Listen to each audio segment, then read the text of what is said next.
11,000 rupees की goods आपके पास कुल थी अवेलेबल टू मैन्युफैक्चर। लेस कर देंगे जो इस साल भी कंप्लीट नहीं हुई। हमने इस साल कॉस्ट तो पे की है चीजों पर, लेकिन इस साल कंप्लीट नहीं हुई। जब इस साल कंप्लीट नहीं हुई, इस साल की कॉस्ट में से इसको माइनस कर देंगे और जिस साल कंप्लीट होगी उस साल की प्रोडक्शन की कॉस्ट में इसको शामिल करेंगे। वन तो अज्यूम करो कि 500 रुपीस की गुड्स वो थी जिनको हमने इस साल में कंप्लीट नहीं किया, इनकम्प्लीट है, जो साल के एंड पर इनकम्प्लीट है, वर्क इन प्रोसेस क्लोजिंग के नाम से वो माइनस हो जाएंगे। इट मींस कि हमें 10,500 रुपीस की गुड्स मैन्युफैक्चर्ड की और हमारा target cost of goods manufactured को फाइंड करना नहीं था। हमारा जो टारगेट है कॉस्ट ऑफ गुड्स सोल्ड, जो चीजें सेल आउट की हैं, सेल होने वाली चीजों की कॉस्ट क्या है, ये वो फाइंड होगी जो कॉस्ट ऑफ गुड्स मैन्युफैक्चर्ड, ये जो चीज आपने मैन्युफैक्चर्ड की, जो बनाई है, उन चीजों की कॉस्ट है। हमारा target cost of goods sold है, ये जो चीजें बेची हैं, बेची हुई चीजों की कॉस्ट क्या है। अभी तक हम कॉस्ट ऑफ गुड्स मैन्युफैक्चर तक पहुंचे। लाजम नहीं जितनी चीजें मैन्युफैक्चर कर ली, लाजम नहीं कि जो चीजें बना चुके, लाजम नहीं कि वो 100% सेल आउट हो जाए। बात में ऐसा होता है कुछ चीजें बना तो लेते लेकिन वो सेल आउट नहीं होती, जो बना रही है लेकिन सेल आउट नहीं हुई उसको माइनस कर देंगे। कुछ चीजें ऐसी भी होती है जो पिछले साल के एंड पर कंप्लीट हो जाती है लेकिन पिछले साल सेल आउट नहीं हुई होती, वो इस साल की कॉस्ट में आ जाएगी क्योंकि वो इस साल सेल आउट हुई। तो कॉस्ट अकाउंटिंग में जो चीजें कंप्लीट होती है, कंप्लीटेड गुड्स को फिनिश गुड्स करा दिया जाता है। अगर मैं अज्यूम करता हूं कि पिछले साल के एंड पर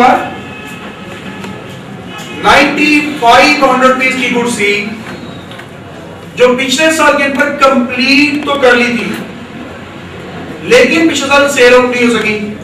जब पिछले साल कंप्लीट कर ली थी मींस कि वो फिनिश गुड्स थी और सेल आउट नहीं हुई, पिछले साल की कॉस्ट से वो माइनस होगी। उन चीजों को इस साल सेल आउट करना है, वो इस साल की कॉस्ट में ऐड हो जाएगी, प्लस हो जाएगा फिनिश गुड्स ओपनिंग, जो साल के शुरू में कंप्लीटेड गुड्स का स्टॉक पड़ा हुआ था, फिनिश गुड्स ओपनिंग, इसको ऐड कर देंगे। 10,500 की चीजें सब कंप्लीट की, 9500 रुपीस की चीजें वो थी जो साल के शुरू में कंप्लीट थी लेकिन सेल आउट नहीं हुई थी। 10,500 की चीजें सब कंप्लीट की है। 9,500 रुपए की गुड्स वो थी जो प्रीवियस ईयर्स के एंड पर कंप्लीट थी लेकिन प्रीवियस ईयर में सेल आउट नहीं हुई थी। जब प्रीवियस ईयर में कंप्लीट थी, प्रीवियस ईयर में सेल आउट नहीं हुई थी, वो इस साल सेल आउट कर रही, इसलिए उसकी कॉस्ट इस साल की कॉस्ट में ऐड हो जाएगी। 10,500 की गुड्स हमें इस साल कंप्लीट थी, 9,500 की गुड्स पिछले साल के अंदर बची हुई थी, उसको ऐड कर देंगे। कुल 20,000 रुपीस की आपके पास गुड्स अवेलेबल है फॉर सेल। 20,000 रुपीस की गुड्स आपके पास मौजूद है सेल करने के लिए, तो इसको कहा जाएगा गुड्स अवेलेबल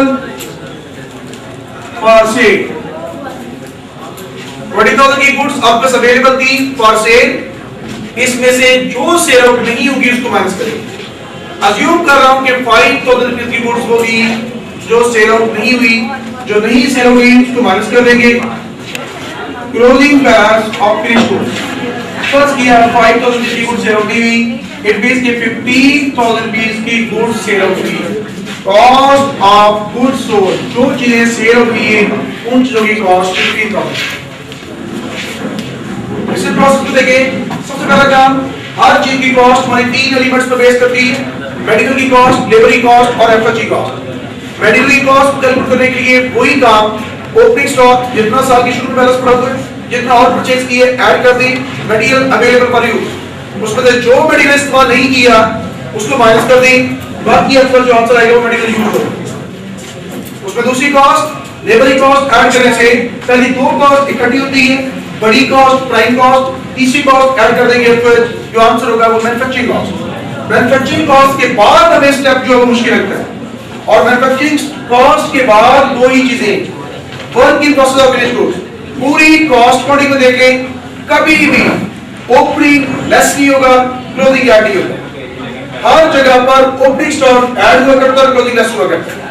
हाँ, इक्वेशन में ऑपोजिट साइड पर जाकर ये रूल ऑपोजिट हो सकते हैं, जिस तरह के अगर हम ये इक्वेशन यूज करते हैं, material use opening plus purchase less closing, हमें क्वेश्चन में मेडिकल यूज भी गिवन हो, ओपनिंग भी गिवन हो, क्लोजिंग भी गिवन हो, परचेज पॉइंट भी गिवन हो, तब ये ऑपोजिट चार्जर साइन चेंज हो सकते हैं।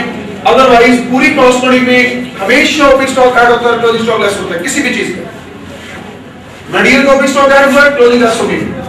वर्क की प्रोसेस का ओपनिंग वर्क की प्रोसेस ऐड हुआ, क्लोजिंग वर्क की प्रोसेस लेस होगी। फिनिश गुड्स तो ओपनिंग फिनिश गुड्स ऐड हुई और क्लोजिंग फिनिश गुड्स जो लेस होगी। और जब हम मैन्युफैक्चरिंग कॉस्ट तक पहुंच जाते हैं उसके बाद वही बातें वर्क की प्रोसेस फिनिश गुड्स दोनों के ओपनिंग स्टॉक में ऐड होना है, दोनों की क्लोजिंग स्टॉक में लेस होना है, तो हम cost of goods sold statement तक पहुंच जाएंगे। पहला step material cost. Material cost calculate करने के लिए तीन बातें, ओपनिंग स्टॉक प्लस परचेज, जो आंसर आएगा जितना साल की शुरू में स्टॉक पड़ा हुआ है जो और परचेज की, जब दोनों को जमा कर लेते हैं इतना स्टॉक आपके पास अवेलेबल है फॉर सेल, अवेलेबल है फॉर यूज, इतना स्टॉक आपके पास इस्तेमाल करने के लिए दस्तयाब है। जो नहीं इस्तेमाल किया उसको माइनस कर दे, बाकी इसका मतलब मटेरियल आपने इस्तेमाल किए, जो नहीं इस्तेमाल किया उसको नाम दीजिएगा क्लोजिंग स्टॉक का, बाकी इसका मतलब 2500 रुपीस के मटेरियल आपने इस्तेमाल कर ली। जब दूसरी कॉस्ट उस पर लेबर की कॉस्ट ऐड करेंगे, दो कॉस्ट इकट्ठी करते हैं, प्राइम कॉस्ट, तीसरी कॉस्ट ऐड की मैन्युफैक्चरिंग कॉस्ट। मैन्युफैक्चरिंग कॉस्ट के बाद दो ही पॉइंट रह गए वर्क की cost, finish goods. Manufacturing cost means कितनी चीजें, इतनी कॉस्ट आपने इस साल पे की, कितनी कॉस्ट इस साल आपने इनकम की, कुछ चीजें वो भी है जो पिछले साल के अंदर इनकम्प्लीट थी उसको इस साल में कंप्लीट करने को ऐड कर दी, और जो इस साल में भी कंप्लीट नहीं हुई वर्क की कॉस्ट क्लोजिंग उसको माइनस कर दी। कुछ चीजें वो है जो पिछले साल कंप्लीट हो गई थी लेकिन पिछले साल सेल आउट नहीं हुई, जो कंप्लीट हो गई थी लेकिन पिछले साल सेल आउट नहीं हुई उनको ऐड कर देंगे क्योंकि उसकी कॉस्ट इस साल की प्रोडक्शन में ऐड हो जाएगी, उनको इस साल सेल आउट कर देंगे, लेस कर देंगे। क्लोजिंग फिनिश गुड्स जो इस साल में भी सेल आउट नहीं हुई इस साल की कॉस्ट से उसको माइनस कर देंगे, तो कॉस्ट ऑफ गुड्स सोल्ड जो चीजें इस साल सेल आउट की है एक्चुअली उन चीजों की कॉस्ट 15,000। अब उसको चाहे 50 पे सेल किया 40 पे सेल की है, जो सेल जितने में भी हुई लेकिन सेल होने वाली चीजों की कॉस्ट वो बड़ी थी 15,000 की, ये इसकी कॉस्ट है।